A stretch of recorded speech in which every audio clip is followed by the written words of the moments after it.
చూస్తుంటే హోంమంత్రిని వైఎస్ సునీత గారు కలిసినారు. సో, ముఖ్యంగా వైఎస్ వివేకానంద హత్య కేసు గురించే మాట్లాడుకున్నారని అనుకోవచ్చా? 100% వైఎస్ వివేకానంద రెడ్డి గారి హత్య కోసమే కనుక్కున్నారు. గతంలో ఇప్పుడు సిబిఐ విచారణ జరిగింది. పోలీసులు సిబిఐకి సపోర్ట్ చేయలేదు. అప్పుడు 5 సంవత్సరాలు లోకల్ పోలీసు సపోర్ట్ చేయలేదు కాబట్టి, వాళ్ళకు ఎవిడెన్స్లు ఇవ్వలేదు కాబట్టి, అప్పుడున్న శంకరయ్య గారు అవ్వచ్చు, ఇంకోటి అవ్వచ్చు, అప్పుడున్న ఎస్పీ గారు అవ్వచ్చు, ఏమేమి కేసులు జరిగాయి, ఏమేమి ఎవిడెన్స్లు ఉన్నాయి, ఇవి మొత్తం టోటల్ ఇన్వెస్టిగేషన్ టీం ఏముంది, అదన్నీ మాకు సిబిఐకి సహకరించి మాకు సపోర్ట్ చేయమని, ఎవరైతే అవినాష్ రెడ్డిని మొత్తం టోటల్గా అరెస్ట్ చేయడానికి ఒక కోఆపరేషన్ చేయమని, మొత్తం టోటల్గా ఆమె ఏవైతే ఉందో అన్నీ కూడా మొత్తం అనిత గారితో మాట్లాడి ఉంటారు. ఆ మాట్లాడిన ప్రకారం అనిత గారు కూడా is supported, is compulsory, government మీకు ఎప్పుడు సపోర్ట్ ఉంటుంది. వివేకానంద రెడ్డి గారు మంచి వ్యక్తి, ఆయన సౌమ్యుడు, ఆయన హత్య కేసు కంపల్సరీ మేము సిబిఐతో కూడా మాకున్న తోటపరకు మా పోలీసులు కూడా సిబిఐతో సహకరించి ఏమేమి ఉన్నాయో అప్పుడు ఎవిడెన్స్లు ఏమేమి ఉన్నాయో అన్నీ కూడా తీయించి మేము మొత్తం టోటల్గా మేము సిబిఐకి సహకరిస్తాము. రాష్ట్ర పోలీసులు అందరూ, డీజీపీ గారు అందరూ కూడా పూర్తి సహాయ సహకారాలు అందిస్తాం. నిందితుల్ని అరెస్ట్ చేయించి నిందితుల్ని శిక్ష పడేలాగా చూస్తాము. ఐఎమ్ సపోర్టెడ్ అండ్ సిబిఐ అని చెప్పుంటారు అని నేను అనుకుంటున్నా. కంపల్సరీ అదే అడిగుంటారు, అదే చెప్పుంటారు. ఆయన సపోర్టెడ్ అండ్ చంద్రబాబు నాయుడు గారు ఎట్టి పరిస్థితుల్లో చట్టాన్ని ఎవరో చేతిలోకి తీసుకోకూడదు, చట్టానికి ఎవరు అతిథులు కారు. కంపల్సరీ ఎవరైతే వైఎస్ వివేకానంద రెడ్డి గారు చంపారో వాళ్ళని అరెస్ట్ చేయాల్సిందే. వాళ్ళని సిబిఐ అరెస్ట్ చేయవలసిందే. లోకల్ పోలీస్ అండ్ ఎవిడెన్స్లకు కానీ అన్నింటికి కానీ సపోర్టెడ్ ఇస్ గవర్నమెంట్ అని చెప్పుంటారని నేను అనుకుంటున్నాను. అదే అడిగి ఉంటుంది. అవినాష్ రెడ్డి అరెస్ట్ అయ్యే అవకాశం ఉందా? చట్టానికి ఎవరు అతిథులు కారండి. చట్టం కోర్టు పరిధిలో ఉంది కాబట్టి చట్టానికి ఎవరు అతిథులు కారు. అందుకనే ఎవిడెన్స్లతో సైతం మొత్తం ఛార్జ్ షీట్ ఫైల్ చేసి లోకల్ పోలీసు కూడా సహకరించి సిబిఐకి సహకరిస్తే కరెక్ట్గా ఎవిడెన్స్లు ఉంటే శిక్ష పడుతుంది. తప్పే ఉంది దాంట్లో. అవినాష్ రెడ్డి గారు అవ్వచ్చు, జగన్మోహన్ రెడ్డి గారు అవ్వచ్చు, మేబీ ఎవరైనా అవ్వచ్చు. తప్పే ఉంది దాంట్లో. తప్పు చేసి ఎవరు అతిథులు కారు, చట్టానికి ఎవరు అతిథులు కారు. 100% జైలుకి వెళ్ళాల్సిందే. కవిత గారు వెళ్ళే, కేజ్రీవాల్ గారు వెళ్ళే, మరి సిబి సోరెన్ గారు వెళ్ళే, యామ సోరెన్ గారు అలాగే. అంటే నేను ఏమంటానంటే ఎవ్వరు చట్టానికి అతిథులు కారు. తప్పు చేస్తే కటకట లెక్కట్టాల్సిందే అంతే.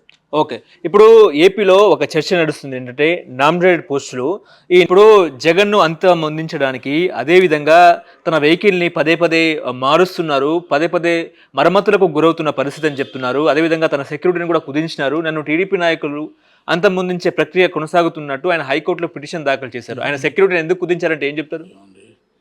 ఆయన ఉన్నది అక్కడ అప్పట్లోనే మొత్తం ఆయనకి 100 మంది సెక్యూరిటీ కావాలా, 100 కార్లు కావాలా. ఆ 100 మంది 100 సెక్యూరిటీలో కలిపి ఈరోజు 5 సంవత్సరాల్లో కొన్ని వేల కోట్ల రూపాయలు సెక్యూరిటీ రూపంలో ప్రజల సొమ్ముని దారాదత్తం చేశాడు, నాశనం చేసేసాడు. ఈయనకి సెక్యూరిటీ ఎందుకండి? ఈయన రూమ్లో నుంచి బయటికి రాడాయా? ఎక్కడికి రాడు. ఈయన మొత్తం టోటల్గా ఈయన సెక్యూరిటీ అవసరమా? ఒక మాజీ చీఫ్ మినిస్టర్కి ఏ సెక్యూరిటీ ఇస్తారో అది ఇస్తారు. గులకరాయి కేసు ఈయన చంపేస్తారా? కోడికత్తి కేసు ఈయన చంపేస్తారా? అంటే ఈజ్ అ డ్రామా. మాకు సెక్యూరిటీ, నాకు ప్రాణహాని ఉందని. మావోయిస్టులతో మీకేం గొడవ ఉందండి? ఇవన్నీ ఇప్పుడు థ్రెట్ అంటే ఒక థ్రెట్ అంటే ఏమైనా ఏమంటే 3DP నుంచి ఏముంటుందండి? 3DP నుంచి ఆయన ఆల్రెడీ చంద్రబాబు నమ్మలేమంటున్నారు. 11 సీట్లు గెలిచేవాడికి, ఆల్రెడీ ఇంటికి వెళ్ళిపోయినవాడికి already settled is Bengaluru is settled. బెంగళూరులోకి వెళ్ళిపోయాడు ఆయన ఆల్రెడీ. అక్కడ అప్ అండ్ డౌన్ చేస్తున్నాడు. ఇంకో నెల 2 నెలలను చూసి వెళ్ళిపోతాడు. వెళ్ళిపోయిన వాడికి మేము ఇంకా టీడీపీ నుంచి ఏం థ్రెట్ ఉంటుందండి? ఆయనకి సెక్యూరిటీ ఏది ఇవ్వాలో మాజీ చీఫ్ మినిస్టర్కి ఇస్తారు. కానీ ఆయన కలెక్ట్ కాదు. చంద్రబాబు నాయుడు గారికి ఎక్కువ ఉంది సెక్యూరిటీ. నాకు బ్యాక్ కమాండర్ కావాలి. ఆయనకి పెద్ద కార్లు ఉన్నాయి, నాకు పెద్ద కార్లు కావాలి. ఆయనకి మొత్తం టోటల్గా ఎంతమంది సెక్యూరిటీ, నాకు అంతమందే కావాలి. చూచూరు లోకేష్ బాబుకి ఎంతమంది ఉన్నారో. అంటే వాళ్ళకున్న సెక్యూరిటీ నాకు కావాలన్న ఆలోచనే తప్ప ఇది ప్రజల సొమ్ము నాశనం అయిపోతుంది. వద్దు, మీకు సెక్యూరిటీ మొత్తం ఇస్తారు. నువ్వు నెలలో పే చేసుకో డబ్బులు. I'm paid up money, pay చేయి, నువ్వు పే చేసుకో. మీకు కోర్టు వారు కూడా మీరు ఓన్గా పే చేసుకోండి అని పెట్టమనండి. గవర్నమెంట్కి ఏది ఇవ్వాలో ప్రతిపక్ష నాయకుడి కంటే ప్రతిపక్షంలో ఉన్న నాయకుడు అంటే 10 సీట్లు గెలిచిన 5 సీట్లు ప్రతిపక్ష నాయకుడే. ప్రతిపక్ష హోదా ఉండదు. ఆ నాయకుడికి ఎన్ని ఉన్నాయి ఇవ్వాలో ఇస్తారు. ప్రతిపక్ష హోదా లేనప్పుడు నీకు ప్రజలు ఇవ్వలేదు. నేను ప్రజలు చీ అన్నారు, నీ పార్టీని రావద్దన్నారు, మీరు మొత్తం దాచుకుంటున్నారు. మా ఫోటోలు తీసి మా సర్వే రాయమని నీ ఫోటో ఏంటి, మా పాస్బుక్ మీద నీ ఫోటో ఏంటి, మా ఇంట్లో ఫోటో మీద నీ ఫోటో ఏంటి, మా భార్యాభర్తల మధ్య నీ ఫోటో ఏంటి, ఇంకా బొట్టు బిళ్ళ మీద కూడా మా ఫోటో అడిగావు కాదు, మా జీవితంతో మొత్తం టోటల్గా మా బ్యాంక్ పాస్బుక్లు కూడా మీ ఫోటో వేసుకున్నావు. భార్యాభర్తల ఫోటో పెట్టి మధ్యన మీ ఫోటో ఏంటి జగన్మోహన్ రెడ్డి గారు? ఇది ఎక్కడ న్యాయం, ఇది ఎక్కడ అన్యాయం? అమ్మో, మీకు ఇంకో 5 సంవత్సరాలు ఇస్తే మొత్తం మా బొట్టు బిళ్ళల మీద కూడా మీ ఫోటో వేయిస్తావు. కనుక అయ్యా, నీ రాజ్యం నాకు వద్దు, ఈ రాజ్యం మాకు వద్దు నాయన, ఈ జగన్మోహన్ రెడ్డి రాజ్యం మాకు వద్దు అని అన్నారు. మిమ్మల్ని జనాలు చీకొట్టారు, జనాలు మీకు ప్రతిపక్ష హోదా ఇవ్వలేదు. కనుక నీకు ఇప్పుడు బుల్లెట్ ప్రూఫ్ కార్ కావాలి, కొనుక్కోవాలి కదా, కొనుక్కోండి. మీకు మొత్తం ప్రజల పక్షాన మీరు మాట్లాడాలి. మీ మొత్తం టోటల్గా మీ దగ్గర ఉన్న డబ్బుతో మొత్తం సెక్యూరిటీ పెట్టుకొని 300 కార్లు పెట్టుకోండి. ఆల్రెడీ ప్రైవేట్ సైన్యం పెట్టుకున్నారు, ఇవన్నీ ఉన్నాయి. రోడ్డు ఆపేశారు, అటు పాపం 3 కిలోమీటర్ల దూరాన్ని నడిపించి వాళ్ళు పాపం ప్రజలు 5 సంవత్సరాలు ఇబ్బంది పడ్డారు. ఇప్పుడు చంద్రబాబు నాయుడు వచ్చిన తర్వాత రోడ్డు క్లియర్ చేశారు. మిమ్మల్ని ఎన్నుకునేది ఎందుకో తెలుసండి, ప్రజలకి న్యాయం చేయడానికి, ప్రజల్ని ఇబ్బంది పెట్టడానికి కాదు. మిమ్మల్ని ఎన్నుకుంది ఎందుకో తెలుసండి, ముళ్ళు కంచె వేసుకొని ఇంట్లో కూర్చోడానికి కాదు, ప్రజల బాధ చూస్తారని. మిమ్మల్ని ఎన్నుకుంది ఎందుకో జగన్మోహన్ రెడ్డి గారు తెలుసండి, మీరు ప్రజల కోసం మాట్లాడతారు అని అసెంబ్లీకి. అలాంటప్పుడు మీకు అసెంబ్లీకి వెళ్ళడానికి టైం లేనప్పుడు ఆయన రిజైన్ మాతో ఎమ్మెల్యే మీ చెల్లెలకి ఇవ్వండి, ఆమెకి ఇవ్వండి, ఆమె ఇస్తే ఆమె మాట్లాడుతుంది అసెంబ్లీలో రిజిస్టర్స్ అసెంబ్లీ ఎమ్మెల్యే ఎందుకు గెలుస్తారంటే అది ఎవరికి రాదు అదృష్టం. ఆ అదృష్టం మీకు వచ్చింది, ఎమ్మెల్యేగా గెలిచారు. కానీ అసెంబ్లీలోకి వెళ్ళి ప్రజల కోసం ప్రజల పక్షాన మాట్లాడండి. ప్రజల పక్షాన మాట్లాడకుండా ఎంతసేపు నాకు ప్రతిపక్ష హోదా కావాలి, నాకు మొత్తం బుల్లెట్ ప్రూఫ్ కావాలి, నాకు 200 మంది సెక్యూరిటీ కావాలి, లేకపోతే నేను బయటికి రాలేను, నన్ను చంద్రబాబు నాయుడు గారు చంపేస్తారు బాబోయ్, ఇదేం కావాలండి? ఉదయం మొన్నటిదాకా ఒకలా మాట్లాడాడు ఆయన ఉన్నంత వరకు. ఇప్పుడు బయటకు వచ్చిన తర్వాత నాకు ఇదో భయం, అయ్యో నాకు ఈ భయం ఆ భయం అని మాట్లాడితే ఎలా?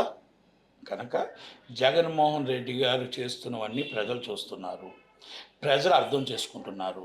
కనుక నెక్స్ట్ ఉన్న ఎమ్మెల్యే కూడా ఊడిపోతుంది ఆయనకి. విశాఖపట్నంలో ఈరోజు పంచాయతీ ఎలక్షన్ నుంచి జడ్పీటీ సెలక్షన్, ఎంపీటీ సెలక్షన్ నుంచి అన్నీ కూడా వాటమి పాలవుతాడు. కనుక మీరు జోస్యం చూసుకోండి, ఓకే, మొత్తం టోటల్గా అంతా అయిపోతుంది. ఓకే. ఇప్పుడు విశాఖ ఎమ్మెల్సీ ఎన్నికలు వస్తున్న నేపథ్యంలో ఎంపీటీసీలు జెడ్పీటీసీలు అందరూ కూడా వైఎస్ఆర్సీపీ అభ్యర్థులే ఉన్నారు. సో వైఎస్ఆర్సీపీఎంలో నుంచి బొత్స సత్యనారాయణ పోటీ చేస్తున్నారు కాబట్టి ఆయన గెలిచే అవకాశం ఉందా? గవర్నమెంట్ ఏది ఉందో ఏం సార్ ఒకే ముక్కలో చెప్పేశారు ఉండదు అని. ఉండదు, దాచుకున్నది డబ్బు. ఆయన మాజీ మంత్రి కదండి, ఆయన మాజీ మంత్రి, సీనియర్ నేత. మాజీ మంత్రి అయినా, మాజీ చీఫ్ మినిస్టర్ అయినా వైసీపీని చూసి జగన్మోహన్ రెడ్డిని చూసి ఓటేయరు. బొత్స మంచివాడే, బొత్స సమర్థుడే, బొత్స విజయానికి నాయకుడే, విజయానికి కీ తిప్పగల నాయకుడే. టీడీపీకి వద్దాం అనుకున్నాడు, ఇంకా డోర్లు తెరవలేదు. కనుక all of the sudden MLC ఇచ్చారు, ఎమ్మెల్సీ కోసం ప్రయత్నం చేసుకుంటున్నాడు. కనుక దాచుకున్న డబ్బులన్నీ ఖర్చు పెట్టి ఎంతైనా గెలిపించాలి మనం అనుకుంటున్నాడు. గెలవడం అనేది జగన్మోహన్ రెడ్డి ముఖం చూసి ఓటేయరు. జెడ్పీటీసీ లేరు, ఎంపీటీసీ లేరు, సర్పంచ్ లేరు, కార్పొరేటర్లు లేరు. స్టాండింగ్ కమిటీలో కూడా ఓడిపోతున్నారు. స్టాండింగ్ కమిటీలో ఓడిపోతున్నారు. ఆల్రెడీ ఇంకో 1 అవర్లో రిజల్ట్స్ వస్తాయి. ఓటమి పాలవుతున్నారు. కూటమి కొనేస్తున్నారా సర్పంచ్ కొనేస్తున్నారు? లేదండి, అభివృద్ధి కావాలి వాళ్ళకి, అభివృద్ధి జయం. కూటమి చంద్రబాబు నాయుడు గారు, పవన్ కళ్యాణ్ గారి వైపు వాళ్ళు ఉండి మాకు అభివృద్ధి కావాలి, మా రాష్ట్రం అభివృద్ధి కావాలి, 5 సంవత్సరాలు మేము నాశనం అయిపోయాం. కనుక జడ్పీటీసీలకి, ఎంపీటీసీలకి అసలు లోన్కి ఎంట్రీ ఇవ్వలేదు, ఒక సర్పంచ్లకు ఎంట్రీ ఇవ్వలేదు, ఒక ఎమ్మెల్యేలు మమ్మల్ని గుర్తించలేదు, ఒక ఎంపీలు గుర్తించలేదు, మినిస్టర్లు గుర్తించలేదు. ఇలాంటి పార్టీతో మేము ఉంటామా? మేము ఉండం. కనుక మాకు చంద్రబాబు నాయుడు గారు కావాలి, లోకేష్ గారు కావాలి, మాకు ఆల్రెడీ ఎవరు పవన్ కళ్యాణ్ గారు కావాలి అనేసి వాళ్ళు ఏకదాటి మీద 830 దాంట్లో 700 మంది ఓట్లు పడతాయి కూటమికి. నాతో 40 మంది మాట్లాడారు, చోడవరం, పాడేరు, మొత్తం తోట్ల, అనకాపల్లి, అన్ని ఏరియాల్లో నాతో చాలామంది మాట్లాడారు. పేర్లు చెప్పను కానీ 100% ఓటమి చూస్తున్నాడు. డిపాజిట్లు గల్లంత అయిపోతున్నాడు బొత్స సత్యనారాయణ. ఇది జగన్మోహన్ రెడ్డి గారు ఎన్ని 100 కోట్లు ఖర్చు పెట్టినా ఎమ్మెల్సీ ఓటమి ఖాయం. రాసుకోండి, ఇది ఓటమి తథ్యం. ఓకే, ఇప్పుడు ఆయన ఒకవేళ గెలిస్తే ఆయన టీడీపీలోకి వస్తారా? ఎమ్మెల్సీగా గెలిస్తే? గెలకపోయినా గెలిచినా కూడా టీడీపీ డోర్ తెరిస్తే టీడీపీకి వస్తాడు. టీడీపీకి వస్తాడు, రావాలి. ఆయన మంచి వ్యక్తి, క్యాపబిలిటీ లీడర్. కానీ పార్టీ కరెక్ట్ కాదు, ఆయన నించిన పార్టీ కరెక్ట్ కాదు. Is a capability leader. మేము దాన్ని తప్పు పట్టట్లేదు ఆయన్ని. ఇస్ విజయనగరంలో శాసించే లీడరు, ఆ, విజయనగరం శాసించగలడు లీడర్గా. కానీ ఆయన గెలడు, ఆయన గెలడు. టీడీపీకి వస్తున్నాడు అనేది వినికిడి. ఉమ్, వస్తున్నాడు అంటే డోర్లు తెరవాలి కదా ఇక టీడీపీ వాళ్ళు. అవును. టీడీపీ వాళ్ళు డోర్లు తెరడానికి ఇంకా అవకాశాలు లేవు. ఉమ్, డోర్లు తెరిస్తే వస్తాడా, అది అశోక్ గజపతిరాజు గారు ఆయన మాట్లాడుకొని ఏం చేస్తారనేది తర్వాత నిర్ణయాలు అయ్యాను. ఓకే. ఇప్పుడు ఎంవివి సత్యనారాయణ కూడా టీడీపీలోకి రావాలని, ఆయన టీడీపీ నాయకుల్ని కాకాపడుతున్నారని మనకు సమాచారం వస్తున్న నేపథ్యంలో ఆయన టీడీపీలోకి వస్తారా? ఏమండి, టీడీపీలో రావడానికి ప్రతి ఒక్కరు ప్రయత్నం చేస్తున్నారు. ఉమ్, ఎంవివి సత్యనారాయణ కబ్జా కోర్. ఓకే. ఎంవివి సత్యనారాయణ అంత మొత్తం టోటల్గా అనొద్దు కానీ గల్లీ రౌడీ. ఉమ్, పవన్ కళ్యాణ్ మీద నా మీద గెలవని అడ్వాన్స్ ఛాలెంజ్ చేసిన వ్యక్తి, లోకేష్ బాబుని తిట్టిన వ్యక్తి, చంద్రబాబు నాయుడు గారిని తిట్టిన వ్యక్తి, అసభ్యకరంగా మాట్లాడిన వ్యక్తి. టీడీపీకి వస్తున్నారు, చేర్చుకుంటారని నేను అనుకోను. ఇలాంటి కబ్జాకోర్లు, ఇలాంటి దగాకోర్లని రాణిస్తారని నేను అనుకోను. ఎందుకంటే ఇలాంటి వాళ్ళని చంద్రబాబు గారు, పవన్ కళ్యాణ్ గారు కానీ, లోకేష్ గారు ప్రోత్సహించరు. ఉమ్, అది గుర్తుంటే కదా, గతంలో వాళ్ళని ఎంత మాట్లాడారు, ఎంత కార్యకర్తలను ఎంత ఇబ్బంది పెట్టాడు, కార్యకర్తలను ఏ విధంగా లాఠీచార్జ్ చేశాడు, ఏ విధంగా తీసుకెళ్ళి లోన్ పెట్టించి కేసులు పెట్టించాడు, ఏ విధంగా డబ్బు మొత్తం టోటల్గా కష్టాలు పెట్టించాడు, ఎంతమందిని మొత్తం టోటల్గా దాంట్లో అక్కడ విశాఖపట్నంలో మర్డర్లో ఎంతమంది ఈయన ప్రమేయం ఉందనేది అవన్నీ ఎంక్వైరీ చేయాల్సిందే. ఇలాంటి వ్యక్తిని ఏ పార్టీ ప్రోత్సహించదు, బీజేపీ అసలు ప్రోత్సహించదు అనుకుంటున్నాను నేనైతే. ఓకే. ఒక లేదు అలగ్గా చేర్చుకుంటే ఇంకా ఆ పార్టీకి ఈ పార్టీకి విలువేముంటుంది? ఓకే. విలువలతో కూడిన పార్టీ అనరు కదా. అప్పుడు పవన్ కళ్యాణ్ గారు అన్నిసార్లు ఆయన కోసం ఫైట్ చేసి సిబిఎన్సీ చర్చ్ కోసం వెళ్ళి ఆయన పవన్ కళ్యాణ్ గారు ఈయన మీద నా మీద గెలు, నా మీద అంటే దోరపూడి చంద్రశేఖర్ రెడ్డికి ఆయనకి తేడా ఏముంది? Is the same. కనుక పార్టీలు ఈయన చేర్చుకుంటారు అని నేను అనుకోను. ఓకే. ఇప్పుడు బీజేపీలోకి విజయసాయి రెడ్డి వెళ్తారని చెప్పేసి చర్చలు జరుగుతున్న నేపథ్యంలో ఆయన బీజేపీలోకి వెళ్తారా? ఏ పార్టీ ఆ పార్టీకి జంప్ అయిపోవడానికి చూస్తుండ్రు. ఇటు కూటమి వస్తే కూటమికి జంప్ అవుతుంది, బీజేపీకి జంప్ అయిపోవాలని చూస్తున్నారు. ఎందుకంటే ఆయన కాపాడుకోవాలని ఉద్దేశం. త్వరలోనే ఆయన చేసిన అక్రమాలన్నీ బయటపడతాయి. కంపల్సరీ ఆయన తిహార్ జైలు ఖాయం. కంపల్సరీ విజయసాయి రెడ్డి చేసినవి మొత్తం టోటల్గా బాలాకుమారుడు చేసిన పనులన్నీ కూడా చాలా గుర్తున్నాయి అందరికీ. కనుక ఇలాంటి వ్యక్తిని కంపల్సరీ తిహార్ జైలుకి పంపించాల్సింది. కనుక ఇలాంటి వ్యక్తిని బీజేపీ వాళ్ళు కూటమి చేర్చుకుంటారని నేను అనుకోను. కనుక దగ్గరికి రాణిస్తారని నేను అనుకోను. అంటే ఇది ఒక సున్నితమైన విషయాలు. ఇలాంటి వాటిల్లో మనం కొంచెం మాట్లాడాలి. అవన్నీ కూడా పెద్ద వాళ్ళు ఉన్నారు. పెద్ద వాళ్ళు మన దేశానికి ప్రధాని మోడీ గారు ఉన్నారు, మన ప్రతిపక్ష నాయకుడు రాహుల్ గాంధీ గారు ఉన్నారు, చాలా పెద్దలు ఉన్నారు. కనుక మనం ఏంటంటే ఇది ఒక సున్నితమైన విషయాలు కాబట్టి దీని మీద మాకు పక్క దేశం కాబట్టి, పక్క దేశం మైనార్టీలు, అక్కడ మైనార్టీలు అంటే మన హిందువుల మీద దాడులు జరుగుతున్నాయి అనేది, అక్కడ దాడులు జరుగుతున్నాయని మేము టీవీలో చూస్తున్నాం. కానీ ఎక్కడా కూడా హిందువుల, ముస్లిం, క్రిస్టియన్ ఎవరికి కూడా దాడులు జరగకూడదు. అందరిది ప్రాణాలే, అందరూ ఒక తల్లి బిడ్డలమే. కనుక మనం భారతమాత బిడ్డలం ఇక్కడ. కనుక అక్కడ కూడా మన హిందువులు మనవాలే కాబట్టి ఆ హిందువుల మీద దాడి జరుగుతుంది కాబట్టి పూర్తిగా ఖండిస్తూ ఉన్నాం. కనుక ఎవరి మీద జరిగిన దాడి మణిపూర్లో క్రిస్టియానిటీ మీద జరిగింది, దాడిని మనం ఖండించాం. కనుక మన దేశం ఎప్పుడు కూడా సున్నితమైన దేశం, మన సెక్యులర్ దేశం మంది. అందరూ అన్ని కులాలు అన్ని మతాలు బతుకుతారు.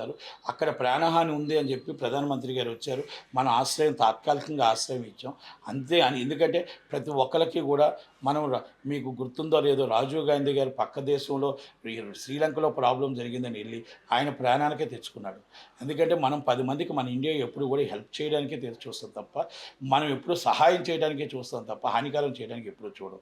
కనుక ఆమెకు ప్రాణహాని ఉంది కాబట్టి మన దేశంలో తలదాచుకున్నారు తాత్కాలికంగా. కనుక అక్కడ కూడా దమనకాండ అన్నీ కూడా మొత్తం పీస్ఫుల్ అయ్యి అంతా అయ్యి మన వాళ్ళగా హిందూ ముస్లిం క్రిస్టియన్ ఎవరికి కూడా ప్రాణ నష్టం జరగకుండా, దాడులు జరగకుండా చూడాలని వాళ్ళ జరిగిన వాటిలన్నింటిలో మనం ఖండిస్తూ పూర్తిగా మనం సెలవు తీసుకుంటాం. ఎందుకంటే దాంట్లో కొన్ని సున్నితమైన విషయాల్లోని మనం ఖండించగలమే తప్ప అలాంటిది మనం కూడా దాని మీద మనం కామెంట్ చేయలేం. కనుక దానికి చాలా పెద్దలు ఉన్నారు మన దేశానికి సంబంధించిన వల్ల, వాళ్ళందరూ మాట్లాడతారు. నాకు తెలిసిన దాకా నేను అంతే చెప్పగలుగుతాను. Thank you very much. నమస్కారం సార్.